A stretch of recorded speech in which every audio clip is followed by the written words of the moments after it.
ఎడం మోకాల్లో ఏసియల్ anterior crucial ligament అనే కండరం పార్శ్వికంగా తెగింది. దాంతో పాటు లాటరల్ మెనిస్కస్ అంటే రెండు వాషర్లు ఉంటాయి మోకాల్లో, మీడియల్ మెనిస్కస్ అని లోపల పక్క, బయట పక్క లాటరల్ మెనిస్కస్ అనే వాషర్. సో ఈ వాషర్ లాటరల్ మెనిస్కస్ ది బయట పక్క కాస్త చిట్లింది, అంటే పార్శ్వికంగా తెగింది. సో అవి హీల్ అవడానికి ఈ లిగమెంట్ కానీ వాషర్ కానీ మనం అత్యాధునికమైన ఈ జిఎఫ్సి థెరపీ ఇంజెక్షన్ అనేది మోకాళ్ళకి ఇవ్వడం జరుగుతుంది. అది పేషెంట్ ఓన్ బ్లడ్ నుంచే మనం ఈ గ్రోత్ ఫ్యాక్టర్స్ అనేది తీసుకొని మోకాల్లోకి ఇంజెక్ట్ చేయడం ద్వారా ఈ తెగిన వాషర్ కానివ్వండి, తెగిన లిగమెంట్ కానివ్వండి హీల్ అవ్వడానికి దోహదపడతాయి. అది ఎలా ఇస్తారో మీరు ఇప్పుడు చూద్దరు కానీ.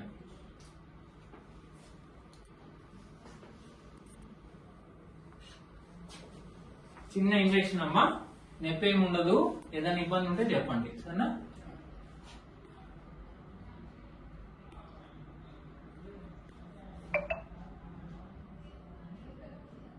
అయిపోయింది. ఏమైనా ఇబ్బంది ఉందా?